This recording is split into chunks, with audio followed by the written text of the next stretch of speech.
Trump isn't president yet. His cabinet picks are already roiling Congress, including some Republicans. There are still more than 2 months until President-elect Donald Trump takes back the Oval Office, but he's already testing the limits of his power by pushing Senate Republicans on controversial cabinet nominees.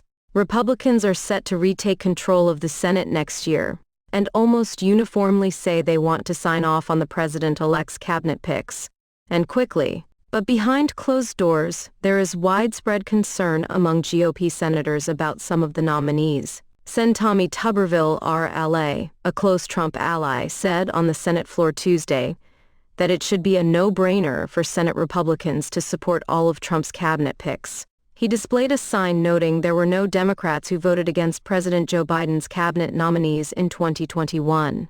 However, over the last few days, I've heard some of my Senate Republican colleagues express concerns about who President Trump is picking for his team. I would expect this from my colleagues on the left, not on the right, he said. My advice to them is get on board or get out of the way. Trump announced he has picked former Rep. Matt Gaetz, RFLA, for Attorney General, his most contentious choice so far. Gaetz was investigated by the Department of Justice on allegations that he had sex-trafficked underage girls, though the agency did not bring criminal charges against him. The House Ethics Committee had an ongoing investigation into similar allegations. That panel planned to vote on whether to release a report on its findings just 2 days after Gaetz abruptly resigned from Congress. Lawyers for 2 women who spoke with the committee have said they testified that they witnessed Gaetz under the influence of drugs and sexually assaulting a minor in 2017. Gaetz has denied the allegations. Trump also tapped Fox News host Pete Hegseth to be defense secretary. A woman alleged Hegseth raped her in 2017. He has denied the allegation, and police never pressed charges against him. Hegseth admitted to paying the woman a settlement amount, saying he feared he would lose his job at Fox over the accusation.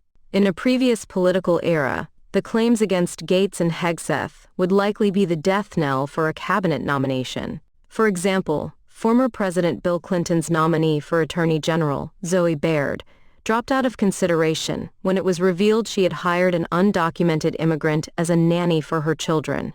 Former President Barack Obama's nominee for Health and Human Services Secretary, former Senate Minority Leader Tom Daschle, withdrew because he had $140,000 in unpaid taxes. During Trump's first administration, his nominee to lead the Department of Veterans Affairs, now Rep. Ronnie Jackson, withdrew over allegations of unprofessional conduct as White House physician. Still, only 9 cabinet nominees have been rejected by the Senate, and the vast majority of those were chosen in the 19th century. The most recently rejected cabinet nominee was in 1989.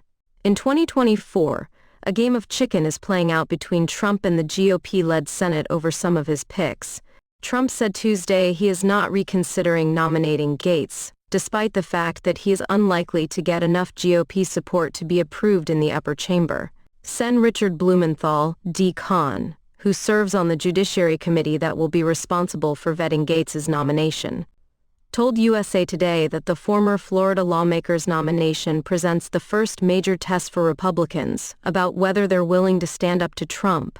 They are talking privately about voting against him, but the question is whether they'll have the backbone to do it, he added. History is far from reassuring. If Republican senators choose not to approve nominees like Gaetz and Hegseth, they risk Trump testing a tool to force them to step aside to allow him to approve his nominees without their consent. Trump has insisted that senators agree to what's known as recess appointments.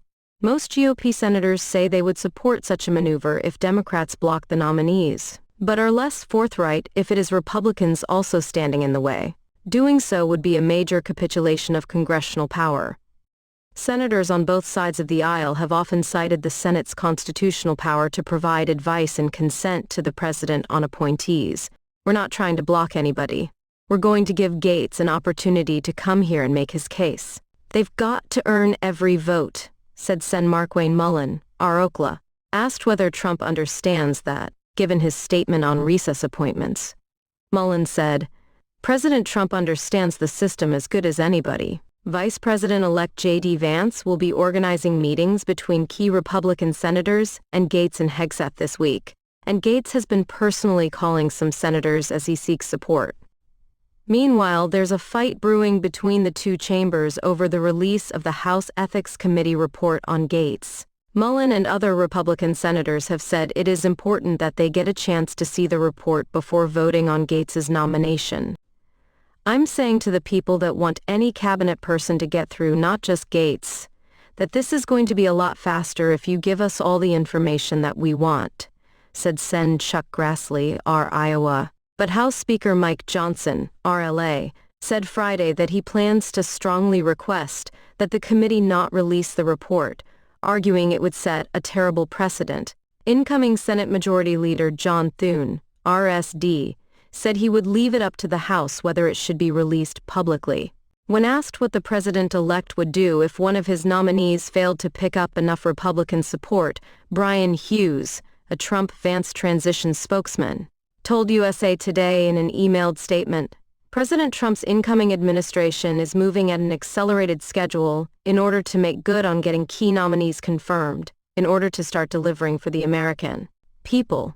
He added that Gaetz, Hegseth, and other Trump nominees will all begin their meetings this week with lawmakers and continue after the Thanksgiving holiday.